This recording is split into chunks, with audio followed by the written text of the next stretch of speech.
Fala galera, sejam muito bem-vindos a mais um episódio aqui do OQMcast e hoje a gente decidiu trazer uma temática um pouco diferente da ortopedia, um pouco diferente da prova de título, mas não menos importante para a nossa vida pessoal, vida profissional, enfim, para o nosso planejamento. E aí, Ricardo, o que é que a gente vai conversar hoje? Exatamente, extremamente importante o tópico de hoje. A gente sabe que médico trabalha muito, estuda muito, mas médico não é organizado financeiramente. Isso falando de uma maneira geral, né? Logicamente tem exceções, tem médico que a gente está cada vez mais abrindo os olhos para isso, mas de maneira geral, médico não é conhecido por ser o cara organizado financeiramente e tem um planejamento financeiro.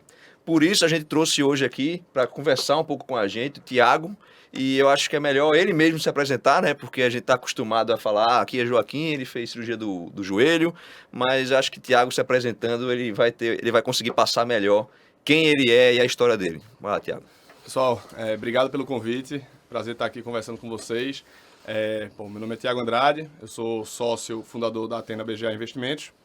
A gente é um escritório representante da XP aqui desde 2009, hoje é o mais antigo do Norte-Nordeste. E assim, minha vida começou muito ajudando o pessoal da medicina, né? Então, eu comecei a fazer isso bem cedo, com 17 anos, tentando ajudar meu pai, que é médico, minha família toda é de médicos. Então, meu pai médico, trabalhava para o Estado, prefeitura, e o planejamento de vida dele era se aposentar nas duas. E aí, no meio do caminho, teve algumas inseguranças, e ele falou, realmente a gente precisa agora organizar finanças, porque eu não vou poder depender do Estado. Acabou que até mudou, ele não pode mais se aposentar pelas duas, só tem que escolher uma. Então a gente começou fazendo um planejamento para ele de guardar dinheiro para viver na apostadoria. Infelizmente, lá atrás ele não pensou nisso, então começou tardiamente, e aí a gente começou fazendo isso. Então comecei lá com meu pai, aí com tios, amigos e tal, e aí depois a gente profissionalizou em 2009, a gente começou a empresa. Então, o trabalho de assessoria se confunde muito com os médicos autônomos, porque médico tem uma renda relativamente boa, ele pode ter uma renda boa se desejar, mas não tem nenhuma garantia de aposentadoria lá atrás, ou lá na frente, desculpa. Então, quando ele começa a trabalhar, ele tem que guardar dinheiro, não é opção. Como, por exemplo, um juiz. O juiz ele pode guardar se quiser, porque tem aposentadoria vitalícia, pelo menos tinha. Médico autônomo, não. Então, a gente começou ajudando essa parte mais de autônomos, e aí crescemos. Hoje a gente administra aqui em Recife algo em torno de 1,6 bi de real, ajudando o cliente a fazer todo um planejamento financeiro. Eu estava comentando aqui mais cedo, não é só a parte de efetivamente investir. Investir eu acho que é uma consequência de todo um planejamento feito. Então, é isso. E, Tiago, vocês lidam bastante com médico, é isso? É isso. A gente tem na carteira algo em torno de 500, 600 médicos, alguns grupos, né, cooperativas e tudo isso, porque faz sentido. É o público. Eu falo médico, mas assim, eu vou até abrir um pouco para autônomos.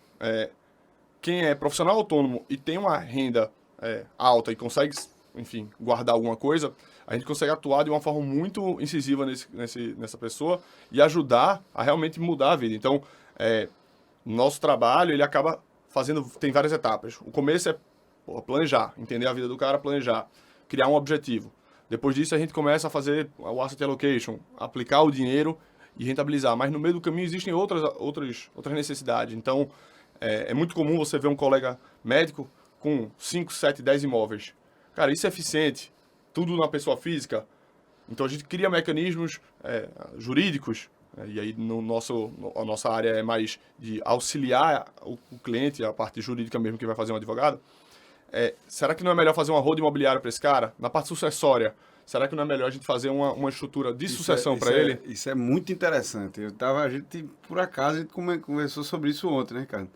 Que alguns colegas meus estão realmente organizando e pensando nisso, coisa que até um tempo atrás, esses nossos pais e as pessoas nunca pensaram nisso. Né? Então, você morre e deixa um patrimônio para sua família e você tem que pagar uma fortuna lá enfim, todo aquele imposto, porque realmente não planejou e muitas vezes nem sabia que existia essas possibilidades.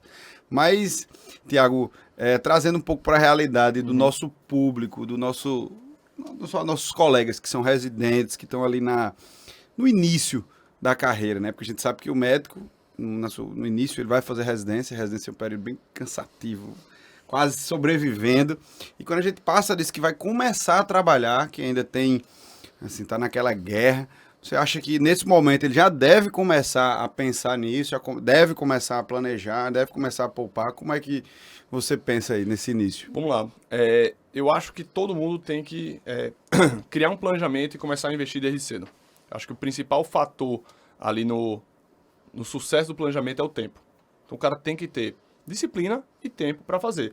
Então, infelizmente, de vez em quando chega um caso ali de colegas médicos que já mais velhos, 50, 60 anos, pô, não tem mais muito o que fazer. Não tem 10, 15 anos para aplicar.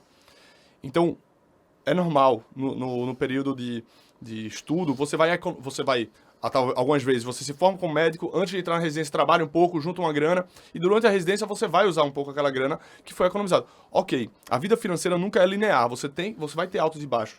Depois da residência, talvez vai ter casamento, comprado de apartamento, essas coisas que vai fazer com que o seu patrimônio flutue. Mas desde o começo, minha sugestão é, tenha uma disciplina de poupar e tenha principalmente um planejamento, pô. Você tem que saber aonde é que você quer chegar, o que é que você tem que fazer. Então, hoje, o principal objetivo que meus clientes procuram é liberdade financeira. Eu quero ter uma renda de, sei lá, 10 mil reais por mês de dinheiro fazendo dinheiro a partir dos meus 50 anos. Não para parar de trabalhar, porque eu sei que médico não para, mas para ter uma liberdade de eventualmente tirar aquele plantão chato, alguma coisa. Então, se você cria um planejamento, quanto é que eu tenho que poupar para chegar naquele objetivo? E a partir daí, pô, mesmo começo da residência, depois da residência, o que for, já começa a poupar para aquele objetivo, tá? Então, obviamente, não vai ser uma obrigação, você não tem uma obrigação daquilo, mas é necessário você ter uma visão, né? Eu sempre faço uma analogia. Eu vim para cá, eu sabia chegar aqui no estúdio. Eu sei chegar, pego o carro e sei. Agora, se eu botar no Waze, eu chego mais rápido. Por quê? Porque ele vai me dar o melhor trajeto possível para chegar aqui. O planejamento ele vai criar exatamente isso. O melhor trajeto possível para você chegar no seu objetivo. Então, sim, começa a poupar desde cedo, o quanto antes mesmo da residência, pô, o cara na faculdade ou depois da faculdade, quando terminar, começar a poupar 1.000, 2.000, 3.000 ou 100 reais que seja, já faz sentido. E é um discurso que a gente escuta muito, né, bicho? Mas eu não tenho dinheiro, eu não... Velho, mas você não precisa poupar.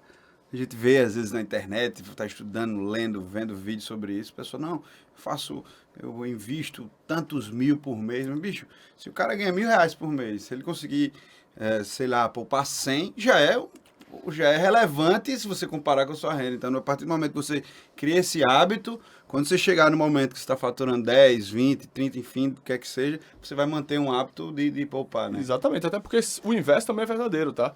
Eu vejo muitos clientes que chegam lá com rendas altas, porra, 20, 30, 50, cliente de 100 mil reais e não guarda R$1, pô. Esse cara é mais pobre do que o cara que ganha 5 e guarda. Então, assim, o ponto é, você tem que criar um mindset correto de qual é a minha sugestão. Antes mesmo de você gastar seu dinheiro, você primeiro tem que se pagar. Então, o que é que você faz? Você reserva um valor, por exemplo, antes de receber meu salário, eu penso, pô, talvez 20% vai ser para minha poupança. Eu já guardei aquele dinheiro. Manda aquele dinheiro para uma conta de investimento, conta da corretora, o que for, tá?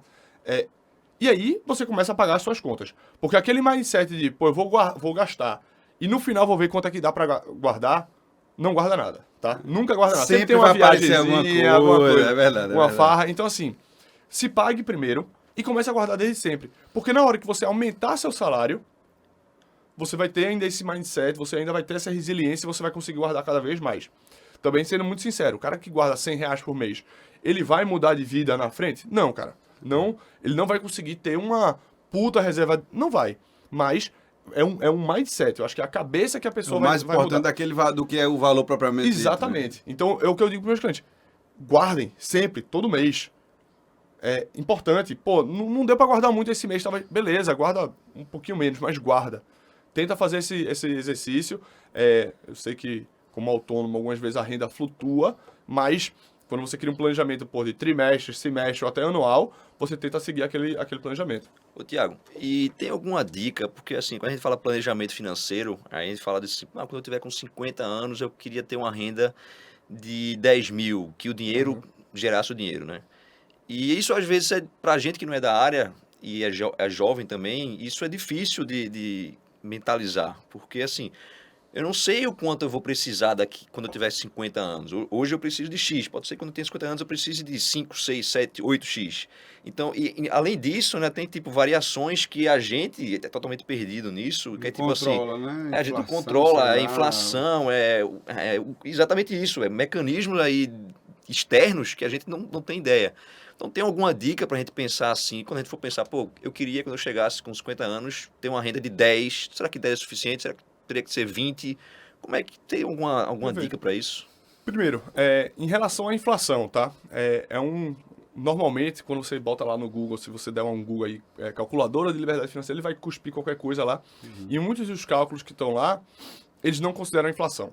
Então, quando eu faço um planejamento para um cliente que, pô, eu quero ganhar 10 mil reais de renda aos meus 50 anos, tem que ser 10 mil reais a valores de hoje. Ou seja, lá na frente vai ser 20 e 30, o equivalente a 10 de hoje. Porque no Brasil é um país com uma inflação, assim, histórica muito alta.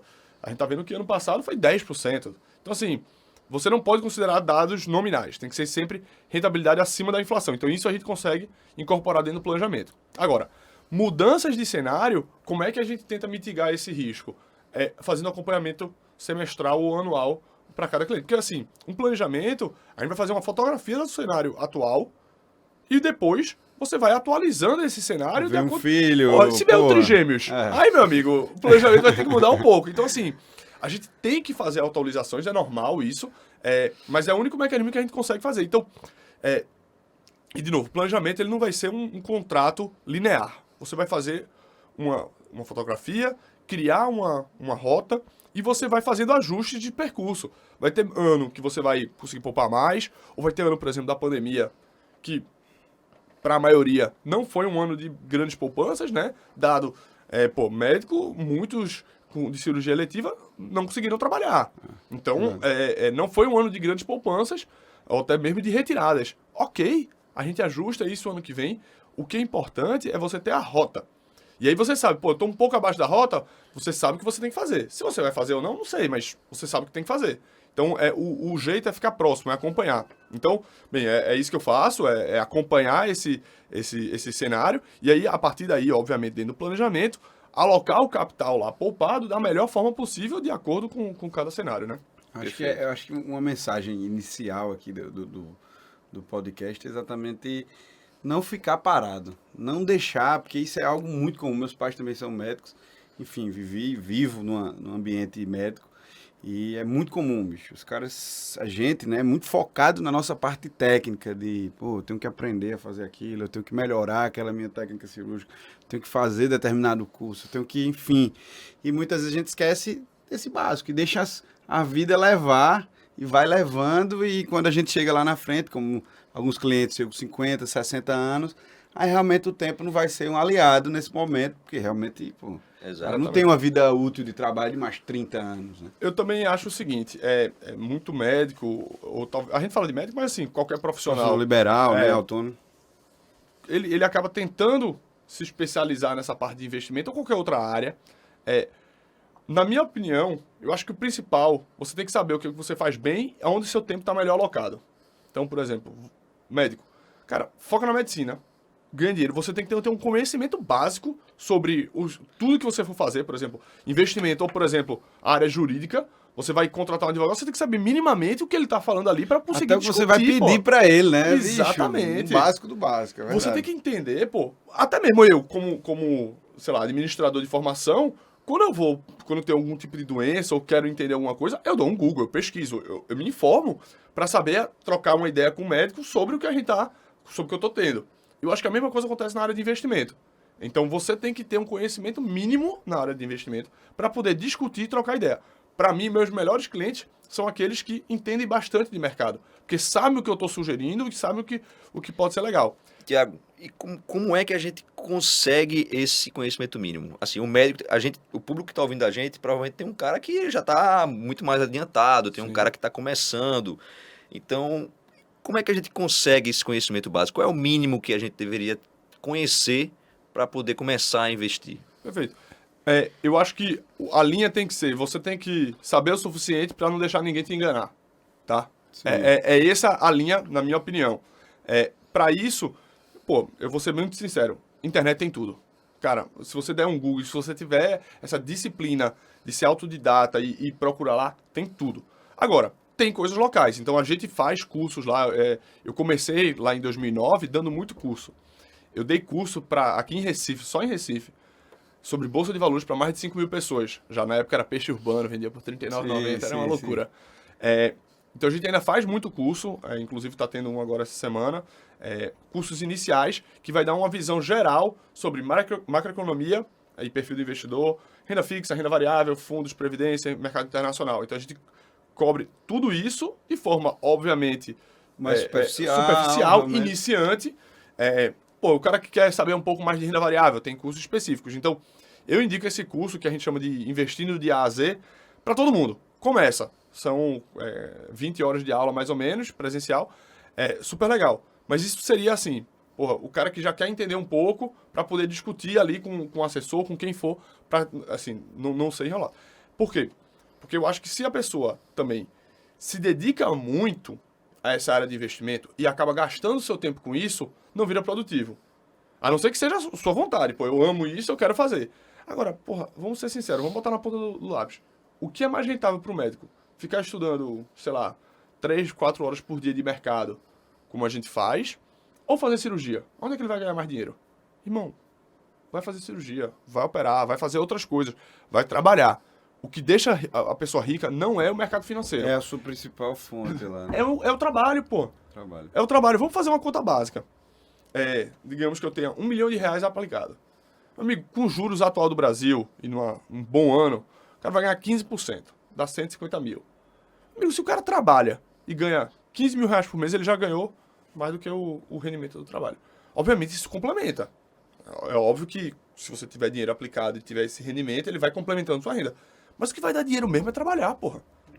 Assim, eu acho que na pandemia e talvez ano passado, o pessoal meio que esqueceu que o principal gerador de renda é o trabalho e não o mercado financeiro. Na época lá, a bolsa caindo, todo mundo comprava, achava que era muito fácil ganhar dinheiro. E aí acabou meio se perdendo nisso. Então eu foco muito em vai trabalhar, vai ganhar dinheiro. E aí a parte do que sobrar, a gente aplica bem. E é um ponto que eu acho importante, você falou, né? Investimento, nada vem fácil também, né? É até um alerta que a gente faz. E eu acho que a importância tanto desse curso, o Thiago falou, mas também de outros, de você ter essa informação e esse conhecimento básico, é isso. Porque nada vem fácil. Nada é fácil. E tem que ter muito cuidado. Assim, a gente que é muito especializado numa área técnica, saúde, medicina e tal, enfim, a gente acaba deixando de lado e muitas vezes a gente encontra por aí afora, né, muitas propostas sedutoras de, investimentos, de, ganhe 15% ao mês, não sei o que, tal.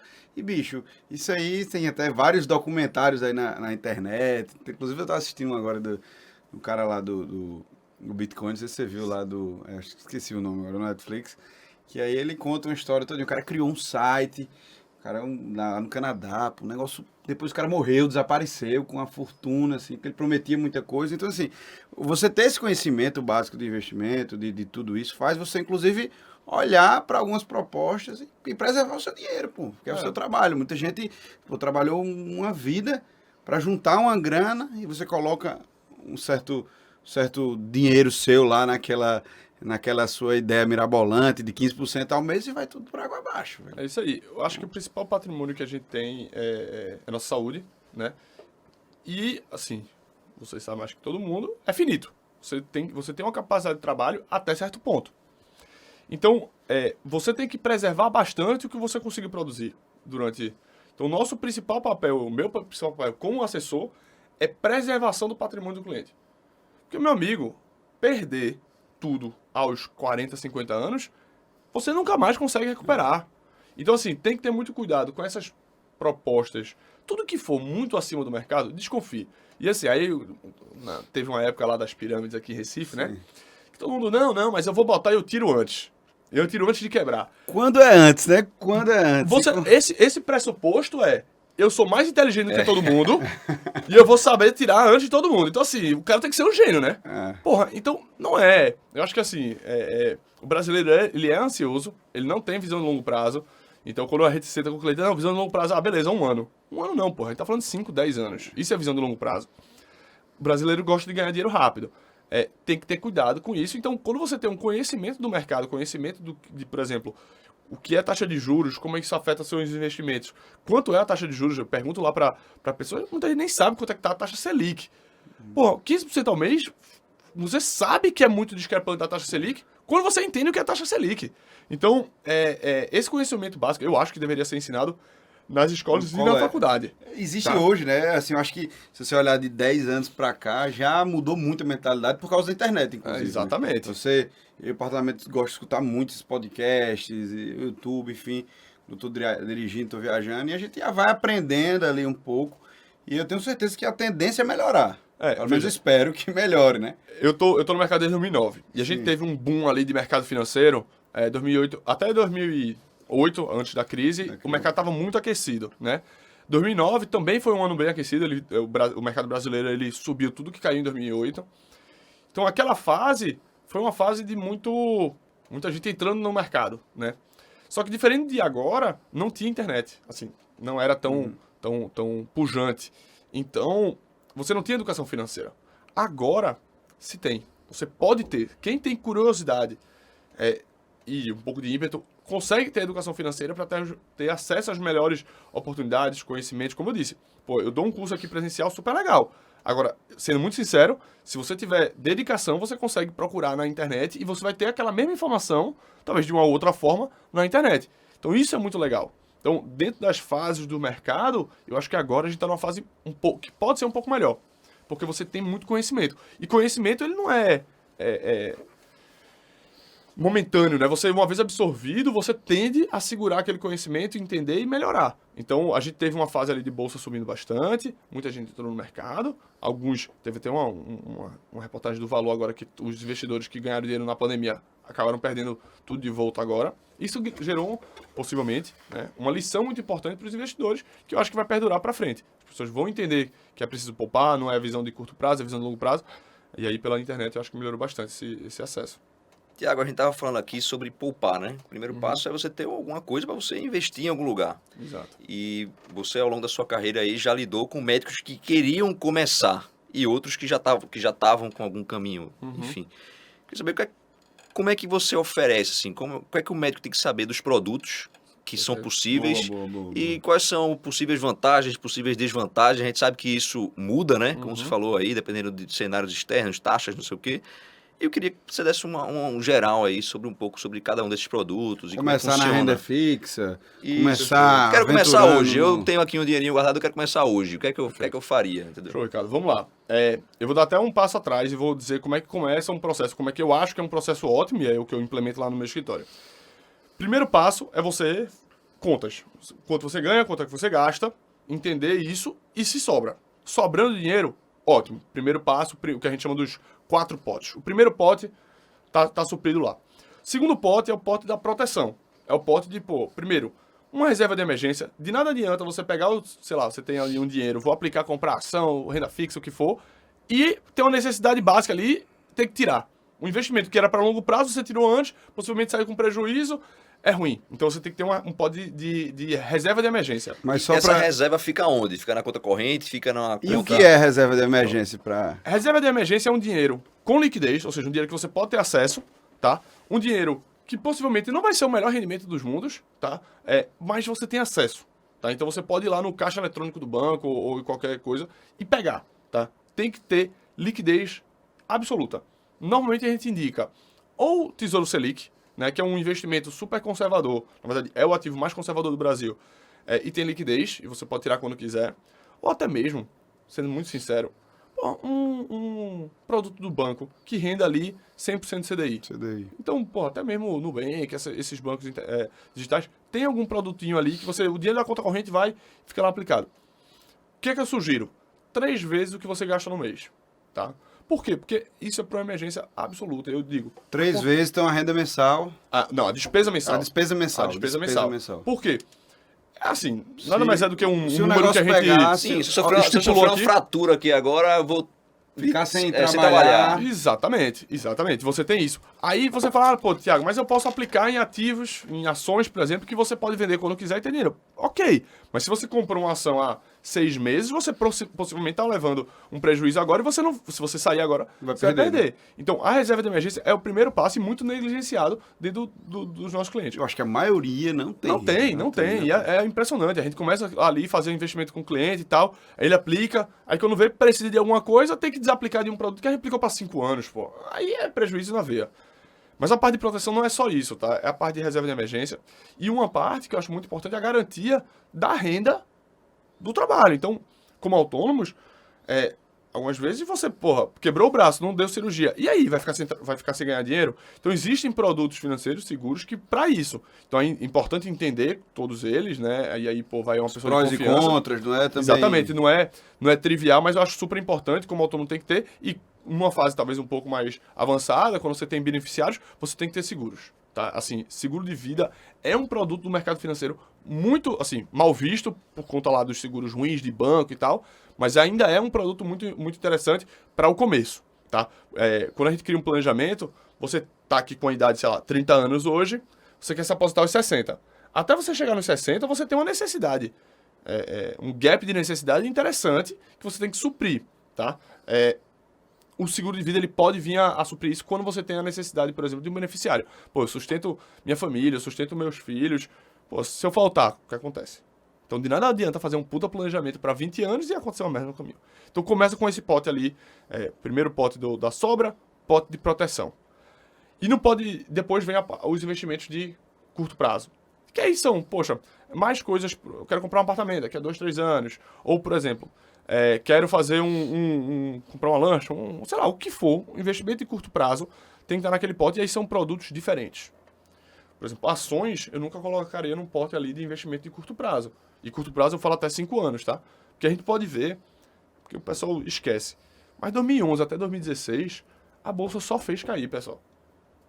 Quem viu aí a pandemia, acha que viu crise, eu achei tranquilo lá. Na Bolsa, a Bolsa caiu, 3 meses e recuperou, porra. Isso não existe. O ruim são 5 anos de queda, como aconteceu na crise lá de Dilma. Então a gente tem que entender que renda variável é de longuíssimo prazo. Então, investimento de curto prazo, a gente vai lá, aloca ali em produtos um pouco diferentes, como, por exemplo, CDBs, né, que são produtos que você empresta o dinheiro para o banco, que traz um retorno legal, e você pode botar para 1 para 2 anos.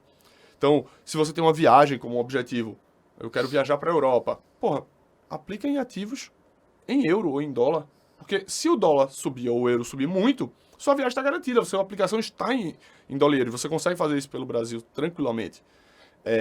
Então, investimentos de curto prazo. E por último, e mais empolgante, são os investimentos de longo prazo. Que a gente sempre começa com, principalmente para autônomo, a otimização tributária via previdência privada, a PGBL. Né? A PGBL é um mecanismo ali que o governo criou para estimular a poupança. E ele deixa você aplicar, até certo limite, na Previdência. E o valor que você aplica, ele é dedutível do imposto de renda. É sensacional. Assim, do ponto de vista matemático, é um dos melhores produtos que você pode ter. Agora, é um produto para 10 anos. Porque você aplica hoje, se você sacar amanhã, você paga mais imposto do que você teve de dedução. Então você tem que esperar até 10 anos para ter a alíquota mínima de imposto e conseguir tirar. Então, antes mesmo de você querer comprar ação, cara, faz uma previdência PGBL. Aí, obviamente, tem alguns detalhes, você tem que declarar na declaração completa e, enfim, tem um limite máximo de 12% da renda bruta. Mas, antes de você aplicar em ação, faça isso. Ponto. Se você puder esperar os 10 anos. Depois, vamos ver quais são, traçar os seus objetivos. Criei eu olho lá, tenho 30 anos, quero aos 60 ter uma renda passiva de 10 mil reais por mês. Quanto é que eu tenho que poupar por mês? Se esse objetivo for fácil de atingir, fácil que eu digo, se for plausível, com uma rentabilidade de, talvez, inflação mais 3, 4, 5%, para que tomar risco? É uma provocação. Tem gente, eu acho que dentro das classes de ativos, risco sempre tem que ter um pouco. Só que o que eu vejo é que, se você faz um planejamento, e seu planejamento está relativamente fácil de ser atingido, não há uma necessidade de se expor ao risco de uma forma muito intensa. Então, o que aconteceu muito é que pessoas, talvez sem nenhuma necessidade, tinham 40%, 50%, 100% da carteira em ação. Aí agora vem um momento ruim e o cara fica desesperado. A ver na Não, ver. pô. Eu tive casos lá no escritório de quedas de 50% do patrimônio, porra. Não precisa. Não precisa. Obviamente, porra, 10% de asset allocation ali em ação, legal. 10, 20, 30 ali num perfil agressivo. Ok. Mas se você cria um planejamento e você vê que, pô, eu aplicando em renda fixa, em ativos conservadores, eu Vou consigo chegar atingir... lá naquele meu objetivo, pra que eu vou estar, né? Pra que, assim? Pra que eu vou ter muita exposição, Boa exposição. tá? Eu acho que exposição a gente tem que ter, porque é uma classe de ativo que vai trazer rendimentos bons no longo prazo. Só que eu acho que, principalmente agora, no cenário atual, onde o juros está subindo bastante, a gente tá a Selic em 12,75 e vai pra 13, pô, tu garante 13% ao ano na renda fixa. Para que tomar tanto risco na renda variável? Então, por que eu puxei essa questão do planejamento? Porque o planejamento, ele me diz qual é a classe de ativo que eu vou mais alocar para o meu cliente. Se o planejamento também estiver bem apertado, pô, o cara realmente tem que ter... Ele tem que ganhar bastante de rentabilidade para conseguir atingir seu objetivo. O que é que eu vou fazer? Aumentar a exposição dele ao risco. Eu vou dizer, pô, esse cara tem que... A gente tem que ter um ano bom ali de bolsa subindo 50% para esse cara atingir seu objetivo. Então, a gente faz esse balanceamento de acordo com o planejamento. Dentro daquilo que seja controlado e... Exatamente, com proteções, pô. Uma coisa que aconteceu muito, o cara entra na bolsa sem nenhum tipo de proteção, pô. E aí, pô, aqui falando um pouco mais no detalhe, um assunto um pouco mais avançado, mas você pode criar proteções seguros, entre aspas, na compra de ações. Então, investidor qualificado, grandes investidores, por exemplo, um fundo de investimento que gere bilhões, quando ele quer comprar Petrobras, pessoal, ele não compra o Petrobras e vai para casa, não, pô. Ele compra o Petrobras a, digamos, R$10 e compra um seguro que, se ela cair abaixo de 9, ele recebe os R$9. Isso existe, pô. Isso é um mercado de opções, que é um tema mais avançado, mas super importante. Então, o pessoa física acaba esquecendo disso, vai, bota e bota aquele negócio, buy and hold e vai-se embora. E acaba tendo prejuízo. Então, eu acho que tem que ter uma alocação inteligente de recursos dentro de um planejamento, tá? De novo, não se toma risco porque quer, se toma risco porque precisa. Se você não precisa, talvez tome menos risco. Isso aí. Eu acho que esse podcast aqui vai mexer um pouco com a cabeça da galera, viu? Porque sair da zona de conforto, né? É isso aí. Eu acho que melhor sair agora do que quando chegar aos 40, 45, já tá cansado, aí pensa, pô, agora eu vou me planejar. Aí eu digo, é melhor levar tapa na cara agora do que depois. Não, com certeza. É melhor você se planejar, entender. Tem uma coisa muito importante que eu acho, que, porra, de novo, conhecimento mínimo ali pra você ter. Cenário atual. Velho, taxa de juros subindo, Europa com guerra, China com lockdown, Estados Unidos com inflação absurda, tá? Eu não vejo tanta gente falando da inflação nos Estados Unidos quando a gente deveria. A inflação dos Estados Unidos batendo patamar de 8% ao ano, assim, é um valor absurdamente alto. E isso tem implicações aqui no Brasil, tá? Tem implicações na nossa vida cotidiana e principalmente nos nossos investimentos. E aí, para esse cenário, onde é que eu devo investir? Se você não sabe mais ou menos a resposta, você tem que ter um pouco mais de conhecimento. Porque assim, quando você olha todo esse cenário, você dizer, pô, eu vou comprar, por exemplo, ativos de alto risco, de extremo risco. Porra, não. E basicamente por quê? Porque qualquer ativo, ele sobe ou baixa de preço simplesmente porque tem mais gente. Ele cai de preço porque tem mais gente vendendo do que comprando. Só. Oferta, procura. Só. Não tem explicação. Agora, você pode começar a criar explicações por que as pessoas estão vendendo. Mas, por exemplo, Bitcoin está caindo. Ontem caiu que só a gota. Por quê? Porque tem mais gente vendendo do que comprando. Acabou. Aí, por que as pessoas estão vendendo? Porque, pô, no momento de incertezas mundiais, inflação altíssima nos Estados Unidos, é melhor você ter dinheiro em ativos mais conservadores. É melhor você retirar o dinheiro do risco, botar nem que seja num Tesouro Selic lá, americano, um caixa, e ver o que é que vai acontecer. Então, o cenário de risco, de aversão a risco, nos leva a renda fixa. No Brasil, assim, na minha cabeça, não faz muito sentido você não estar em renda fixa, tá? Ou pelo menos uma boa parte da sua carteira. Óbvio, pô, eu vou colocar naquela renda fixa velha de banco. Não, porque aí possivelmente você vai perder para a inflação. Mas existem produtos de renda fixa muito bons, com retornos absurdos. Tem produtos como, por exemplo, quando você empresta o dinheiro para uma empresa, né? Esse produto se chama uma debenture. Você empresta lá, a Petrobras está precisando de dinheiro. Você empresta para a Petrobras, é uma debenture, que ela emite e você compra. Então você está emprestando dinheiro para a empresa crescer. Esse produto, normalmente, ele pode ser isento de imposto de renda para a pessoa física e paga uma taxa de retorno absurdamente alta. Então, digamos, IPCA mais 6. Porra, inflação mais 6, isento de imposto de renda, amigo, é uma rentabilidade absurdamente alta. E dentro da renda fixa, você está emprestando dinheiro para a Petrobras. Qual é o risco da Petrobras quebrar? Assim, mínimo, concorda? Então, dentro da renda fixa, você pode ter acesso a produtos bons. Então, no cenário atual, de aversão a risco, de juros no Brasil subindo, inflação, assim, fora do controle, eu digo fora do controle porque a meta do Banco Central é 3,5%, então, obviamente, está fora do controle. Será que não é melhor a gente ter uma posição um pouco mais conservadora? Isso vai mudar? É óbvio que isso vai mudar. A gente está vendo uma alta de juros, vai bater um patamar lá de 13,5%, sei lá. Uma hora essa taxa de juros vai voltar a cair. E quando ela voltar a cair, quais vão ser os produtos que vão ser mais interessantes? A renda variável pode voltar a ser interessante. Os fundos Por isso a imobiliários... importância de também estar junto, né?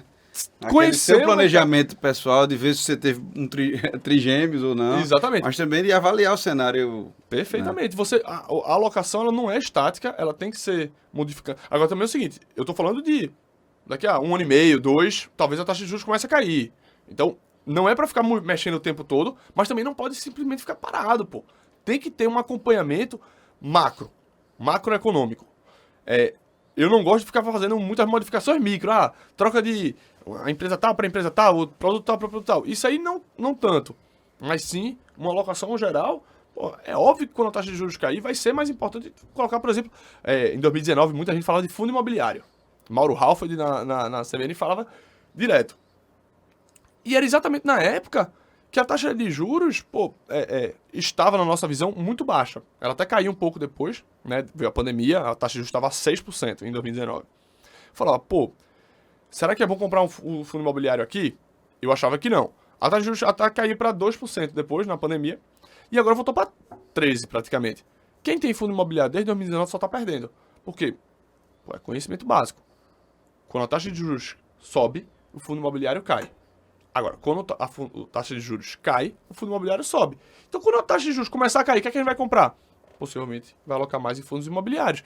Então, essas correlações de mercado com produtos é super importante para você entender mais ou menos o que vai fazer. Aí você, os clientes que têm mais conhecimento.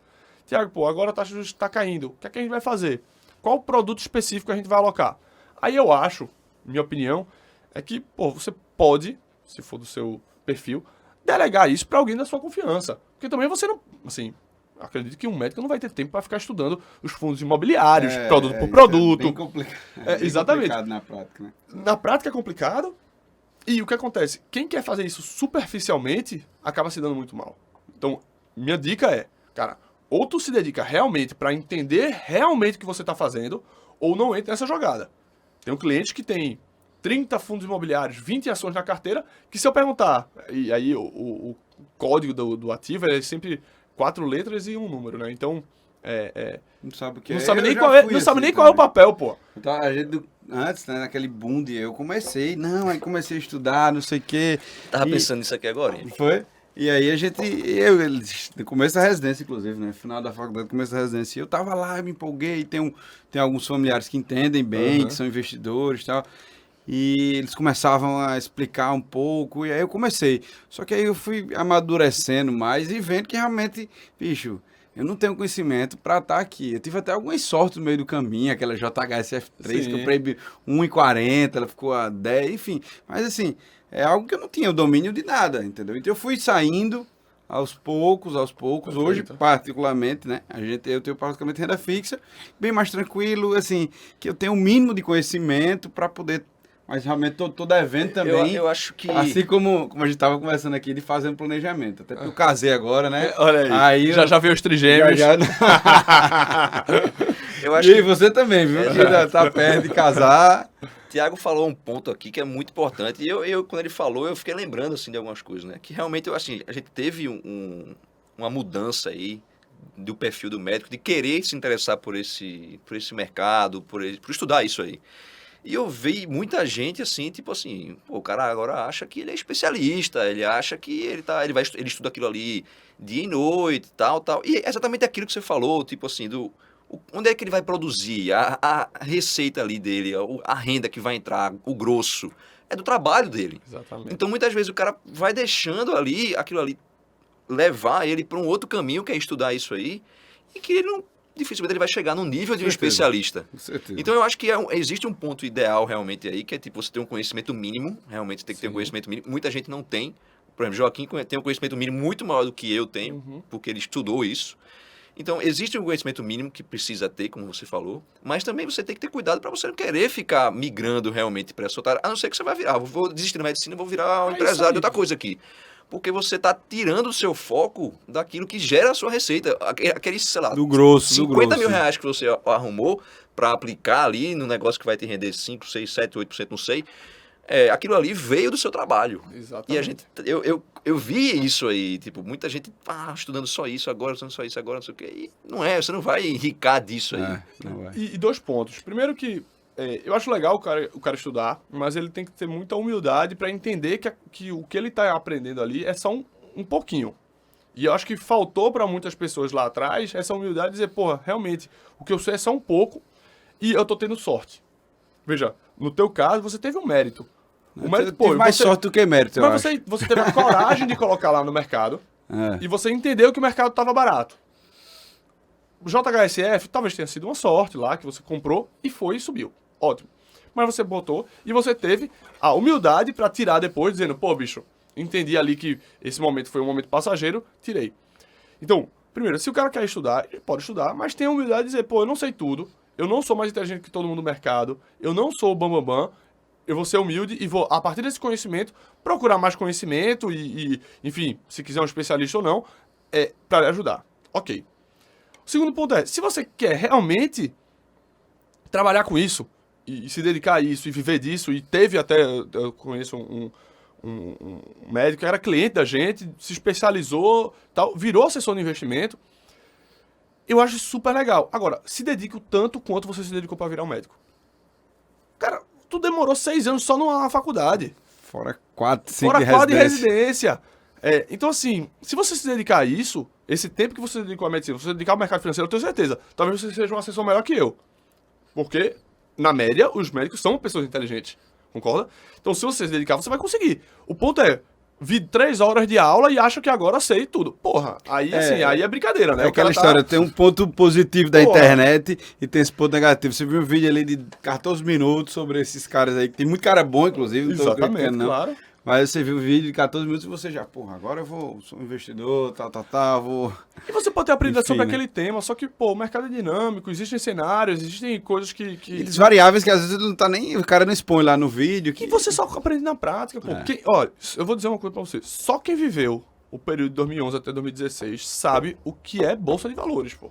Só quem pega 5 anos de bolsa em queda sabe o que é perder dinheiro. Porque perder dinheiro um mês e voltar no outro, pô, aí todo mundo faz, pô. Mas 5 anos perdendo sempre, isso é difícil. Então, isso a experiência lhe cria e não vai ser um podcast que você vai absorver essa experiência. E isso que você falou é muito verdade e vale pra muita coisa. Inclusive aqui, a gente na Ortopedia QM, muitas vezes a gente tem um planejamento, pensa de, pô, como é que eu vou fazer? Como é que se faz? Como é que chega naquele ponto? Mas, bicho, nada melhor do que chegar aqui, botar a bunda na cadeira e começar a fazer, ir pra prática e ver que uma coisa que a gente pensava que era simples é muito difícil. E outro que era muito difícil foi muito simples. Então isso é em tudo na vida, né? Seja na execução de uma empresa, no dia a dia da empresa, seja na medicina também. Vai estudar ali um tema, pô, vou ver ali como é que faz aquela cirurgia. Estudo, tal. Chega na hora da cirurgia, bicho. Trauma a gente vê muito isso, né? Não, é só reduzir. Reduzir, tô com uma fratura. abrir, reduzir e fixar, né? Tô com uma fratura aqui do antebraço. Ah, bicho, é muito simples. Abrir, reduzir, que é colocar no lugar, e fixar, botar o parafuso. Muito simples. Chega lá, velho, quando você abre, não não reduz direito. Ou seja, a prática, velho. O campo de batalha, como a turma fala aí, né? Realmente ensina muito. É isso aí, tem que ter humildade. Eu acho que a gente tem que ter humildade no nível de conhecimento que a gente tem. Então, porra, eu aprendo todos os dias. Porra, não sei de tudo. A gente tem que saber que, pô, o que é que a gente sabe. E a biblioteca de livros não lidos é sempre maior do que a biblioteca de livros efetivamente lidos, né? Então, assim, você tem que entender que o conhecimento que está por aí é muito maior do que o conhecimento que você tem. Então, porra, não se deixar levar principalmente para assuntos importantes, como, por exemplo, a medicina e até as finanças. Então, pô, de forma alguma eu falei, pô, quando eu vou pro médico eu gosto de ler, gosto de entender, gosto. Mas eu nunca vou tomar um remédio ou fazer um procedimento sem auxílio de um especialista, porque, porra, é uma coisa muito importante. Se eu fizer merda, lascou. Agora, nas finanças é a mesma coisa. Pô, você trabalha, se dedica, se mata de trabalhar pra ganhar dinheiro. Aí tu pega teu dinheiro, ganha teu dinheiro, aplica teu dinheiro e faz merda. Faz merda. Perde teu dinheiro. Ou seja, aquele teu tempo todo ali, bicho, Foi que tu se desperdiçado, dedicou, porra. né, velho? Então, de novo, não tô dizendo que você não pode ter o conhecimento pra fazer sozinho, mas tenha humildade, estude bastante pra você não fazer besteira, porque no final é seu tempo que tá lá, né? Verdade. Dinheiro é nada mais do que uma forma enfim, precificar do tempo que você dedicou pra conseguir aquilo, né? E você falou muito bem, né? O cara, quando perde tudo com 50 anos, pô, bate um desespero pra trás, né? Porque o cara não consegue voltar no tempo e produzir o que ele produziu. Exatamente. E outra, né? A gente hoje, eu e Ricardo, por exemplo, nós tenho 30, tu tem 29, né? Novo ainda, pirralho. Né? Mas, assim, a gente é muito novo, não tem filho ainda, eu sou recém-casado, assim. Não tenho nem pessoas que ainda dependem de mim, como um filho, enfim, uma estrutura. Né? Mas daqui a 10 anos, eu espero ter uma estrutura que vá depender de mim. Então, imagina você perder aquilo num cenário desse, né? E aí, naquele momento, você também não tem mais disposição, tempo, ou até possibilidade de gerar aquela energia mesmo, Veja, porque vai caindo, né? Eu espero que aos 50 você esteja no auge da carreira, com experiência e fazendo... Mas, assim, é uma possibilidade. Mas e se não acontecer? Você, pô, com 30 anos eu também tenho 30. Então, assim, a possibilidade da gente, com essa idade, poupar e conseguir uma liberdade financeira em pouco tempo é muito grande, pô. Porque 15 anos pra gente, vai os 45 tá jovem ainda, pô. E 15 anos é tempo pra caramba pra gente guardar dinheiro. Então, é isso. Eu acho que a dica é comece cedo, comece organizado, tá? Então, pô, tudo isso que eu falei de planejamento e tal, não tem custo nenhum, pô. Então, você consegue ter uma assessoria que vai lhe ajudar. Você também tem que ter autorresponsabilidade sobre o que está fazendo. Então, seja comigo ou com qualquer pessoa, se a pessoa recomenda alguma coisa, porra, é seu dinheiro. Então, você tem que entender minimamente aquele negócio pra... Não joga a responsabilidade 100% para outra pessoa. Obviamente, tem que ser alguma pessoa que você conheça, que você confie. Cria aquele relacionamento de confiança, né? Exatamente. Mas é seu dinheiro, tá? Então, cuide dele. Então, crie seu planejamento, faça, siga, e você vai conseguir atingir uma liberdade financeira, assim, de uma forma mais rápido possível. Não sei o quão rápido, porque vai depender de casa a casa, mas o mais rápido possível. Então, essa que fica a dica, é se organizar, entendeu? Ter um conhecimento, se organizar e começar efetivamente, não deixar para depois. Dá uma chacoalhada. Você que tá no R1 aí... Comece agora, né? Comece agora. agora. 100 horas dentro do hospital, É isso para uma hora para pensar. E realmente eu acho que, assim, eu tô muito animado com esse podcast. Eu acho que vai ajudar muita gente. Queria aqui agradecer ao mestre Tiago Andrade, que fez aí um overview dos pontos mais importantes, desde o planejamento, obviamente... Brainstorm. Foi praticamente um brainstorm, muita informação nova também para a galera, inclusive para a gente. Mas eu queria agradecer a Tiago, agradecer a todo mundo aí que assistiu o podcast. E, Tiago, se alguém quiser falar com você, entrar em contato, deixa aí seu contato, seja da rede social ou enfim... A gente coloca aí embaixo também nos comentários. Ótimo. Pô, obrigado aí pelo convite. Pô, tô super à disposição. A gente tem como propósito realmente ajudar o máximo de pessoas possíveis a atingirem sua liberdade financeira e se organizar financeiramente. Então, tenho muito prazer de transmitir conhecimento, estou super à disposição. Desculpa aí o brainstorm rápido, eu falo rápido e é muito conhecimento. Assim, é muita coisa técnica que algumas vezes não pega. Então, pô, fica aí as redes sociais.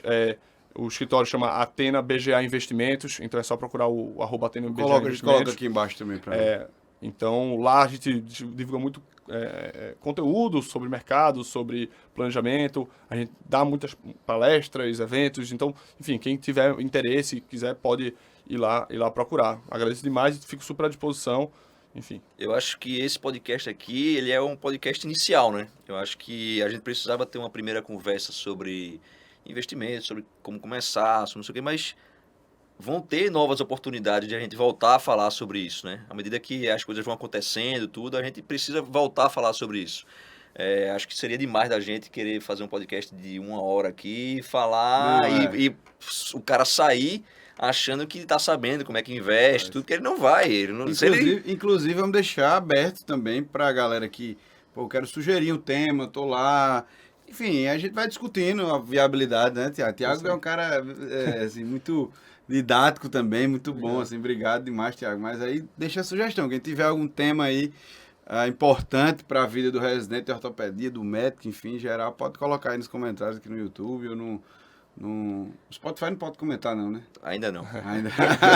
Mas aí fica só a última mensagem de provocação. Eu acho que, Exato. eu acho que o grande tema aqui é provocar, se mexer, quem está escutando, olhar e falar, pô, realmente eu tenho que fazer, eu posso fazer alguma coisa, o que talvez você esteja fazendo está correto, de trabalhar e juntar dinheiro, mas pode ser melhor, pode ser mais desenvolvido. Então, fique essa provocação aí para se acordar. E é provocar os dois lados, né? É provocar o cara que tá parado e o cara que está assumindo um risco que ele não precisaria estar assumindo. Exatamente. Então a gente está provocando os dois lados aqui e no futuro a gente volta a conversar sobre mais coisas. Perfeito.